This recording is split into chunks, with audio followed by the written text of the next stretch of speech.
Well, hey guys, today we're in Fort Pillow State Park in western Tennessee, right along the Mississippi River. As some of you may know, this YouTube channel is just, a hobby that I do with my kids to try to find a fun way to introduce them to all things Mississippi unfiltered. I became intrigued with Fort Pillow a couple of years ago and decided I wanted to try to find out what really happened. In that time, I've read several books and college research papers I found online. Let me suggest two of my favorite books for you to read. A guy named Brian Wills wrote a book called The River Was Dyed Red with Blood, Nathan Bedford Forrest and Fort Pillow. And the other is River Run Red, The Fort Pillow Massacre by Andrew Ward. I hope you guys enjoy exploring Fort Pillow State Park with us today. When you get here, you simply have to start in the Interpretive Center and Gift Shop. If you know nothing of the battle, it does a pretty good job of an overview, plus it has on display many neat Civil War artifacts, a lot of whom were found here on the grounds at Fort Pillow. The United States regiments involved here were the 6th U.S. Heavy Colored Artillery, the 13th Tennessee Cavalry, the 2nd U.S. Colored Light Artillery, the 6th and the 7th Tennessee Cavalry, and also some Home Guard troops. I think I'm probably going to do a pretty decent job of telling you who, what, and when things happened, but as to the why, I'm going to leave that up to you. You're going to want to become familiar with a guy named Stephen Herbert. He performed well at the Battle of Shiloh, and he was placed in command of the area around Memphis. He was ordered to abandon Fort Pillow when Sherman began to pull off troops for his drive on Atlanta. He reopened the fort in February, I believe, to use as a port to smuggle cotton. Isaac Hawkins was a guy that surrendered to the Confederates at Union City, Tennessee on March 24th, 1864. You probably want to also become familiar with a guy named Colonel Edward Hatch. He was Herbert's cavalry commander. And also you're going to want to become familiar with Colonel Fielding Hurst. He was the commander of the 6th Tennessee United States Cavalry. You're looking at some artifacts found here at Fort Pillow. I sure would hate to know I had to dig any part of these earthworks with a shovel like that. If you study Fort Pillow, one of the things you'll learn is that supposedly the Union troops were intoxicated. And I imagine troops often used things like these stomach bitters to settle the nerves before battle and maybe even become somewhat spirited. One of my most favorite displays here in the museum is this little diorama of Fort Pillow. The way I've got it figured, we're located somewhere around right here. Around mid-March, Bedford Forrest started a raid into western Tennessee and Kentucky with somewhere around 7,000 troops. These are mountain howitzers, ideal for use by mobile units such as Forrest. On March 24th, Colonel Duckworth's 7th Tennessee Confederate States Cavalry captured the larger Union force called the 7th Tennessee United States Cavalry at Union City, Tennessee. This made the second time that poor Colonel Hawkins and his 7th Tennessee surrendered to Nathan Bedford Forrest. On March 25th and 26th, a brigade of Forrest troops were engaged in Paducah, Kentucky. They surrounded and occupied the town, but did not take the fort, even after offering surrender and threatening no quarter. No quarter meaning you basically don't allow the opposing troops to surrender. You probably kill them. Part of General Chalmers' division almost captured Colonel Fielding Hurst on April the 3rd in Bolivar, Tennessee. Forrest and his men considered Colonel Hurst and his guerrillas to be outlaws, and they would not be treated as prisoners of war. On April the 12th, Forrest commanded Chalmers and his division here at Fort Pillow. The museum here lists 13 Confederates who died as a result of the actions here at Fort Pillow, some 64 United States troops, and 164 members of the United States Colored Heavy Artillery died from the result of wounds received here at Fort Pillow. We're going to move to Memphis National Cemetery real quick to try to find the graves of some of those troops. This historical marker to the battle at Fort Pillow can be found just outside the gates of the cemetery. And even though that's the case, when I asked where the guys from Fort Pillow were buried, no one at the cemetery could tell me exactly. When the United States government opened this cemetery, they buried troops from the different states in groups. And well, the white soldiers from Tennessee would be over here to the right, and African Americans were buried down here to the left in the cemetery. Troops were moved here from the battlefield at Fort Pillow in wooden boxes with their identities marked in chalk. Well, during transit, they drove through a rainstorm, and so they are all buried here as unknowns. We're going to leave the museum now and move up over some breastworks.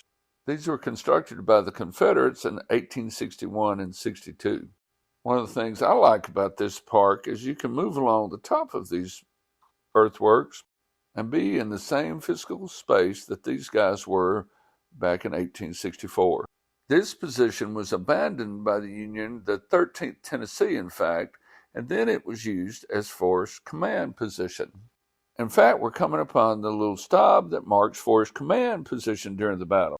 During the time he spent scouting in the area, he had had 2 different horses shot out from under him, and in fact was banged up pretty good when one of them fell on him.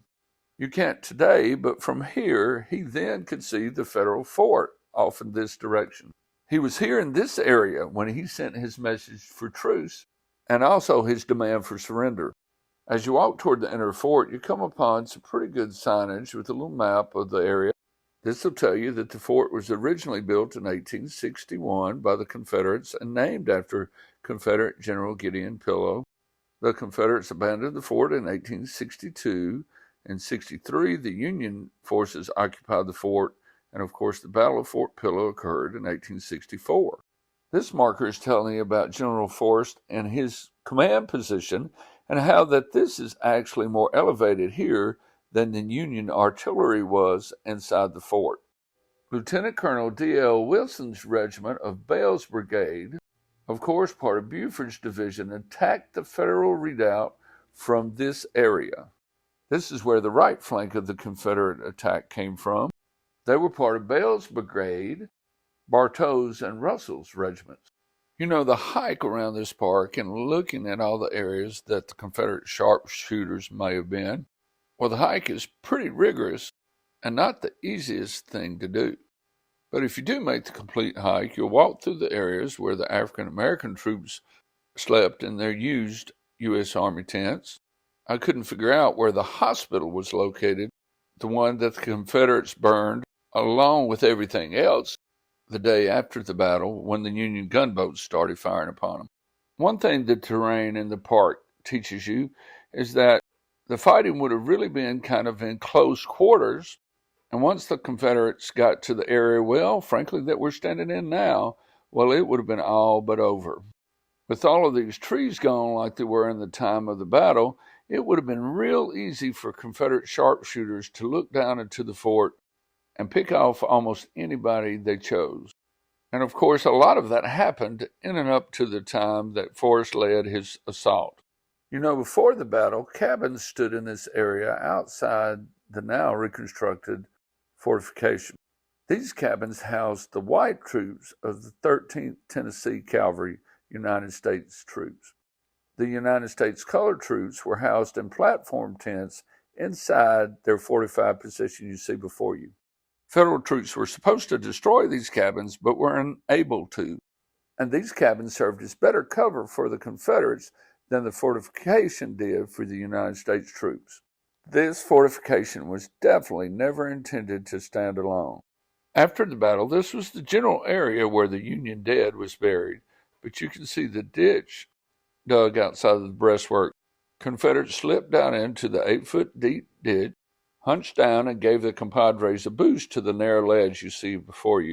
The guys on the ledge, in turn, helped the guys in the ditch out and up onto the ledge, and from there they scrambled over the top of the parapet. The Union defenders of the fort were held at bay by the surrounding Confederate sharpshooters. These same Confederate sharpshooters had killed Union Commander Major Booth behind porthole number 2 as he moved over the gun, exhorting his men to pepper the hilltop where the sharpshooters were located. Major Booth was killed about 9 o'clock in the morning, and this final Confederate assault occurred around 4 o'clock that afternoon. Almost as soon as the Confederates came over the top of the wall and into the fort, United States troops started sliding down the bluff toward the riverbank. They ran south toward Anderson's troops, where many of them were shot. They ran north toward Bartow's men, where many of them were shot. And by this time, Chalmers' men had taken over the area where we are now. Chalmers' men eventually began shooting off the bluff down onto the riverbank below. This activity probably lasted 20 to 30 minutes. It's at this point I really need you to consider, if you are standing here, you see there simply was nowhere for the Union men to go. This fort really should have been abandoned long before it was. The gunboat New Era should have been able to offer more capable support. Of course, those shoulds are simply my opinion. About this time, Union gunboats began to show up on the river, and Forrest became concerned with turning around some of their Union artillery pieces to meet this new threat. After the new threat was dealt with, Forrest seemed to become concerned for more likely the use of resources that could be used to aid the Confederacy, and began to actively engage his troops and try to get them to stop killing. You can see as we look over the wall of the fort here how the Union defenders really had no chance.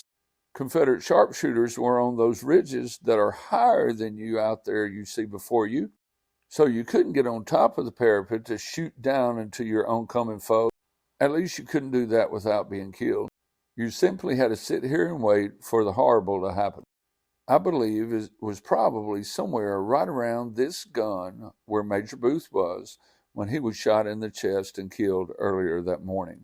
Yes, General Forrest did attempt to get the fort to surrender, and I think he followed through with his threat of no quarter simply because he had issued the same threat earlier in Paducah and it had been ignored. He probably wanted to be able to continue to recruit men from the area, and these men had had their resources stolen from them. They had been severely harassed by the garrison here at Fort Pillow, and frankly, the corrupt Union commanders in and around Memphis were making a lot of money off of the families of these potential Confederate recruits.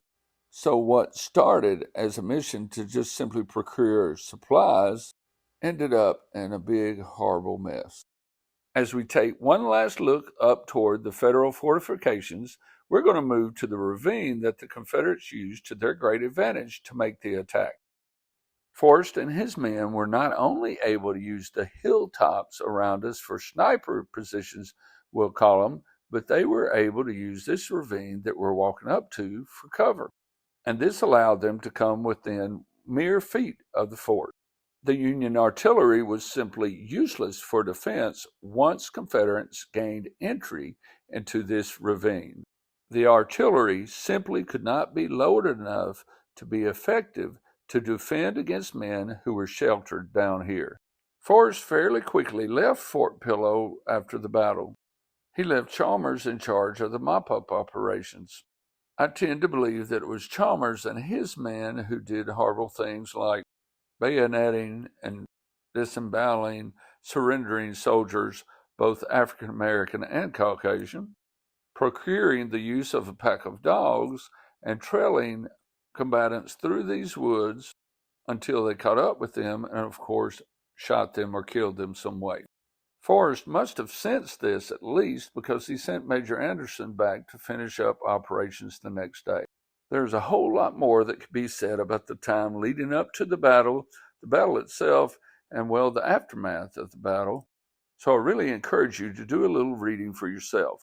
I know that for a time, having people to serve as United States colored troops and having white officers to lead them were kind of scarce to find.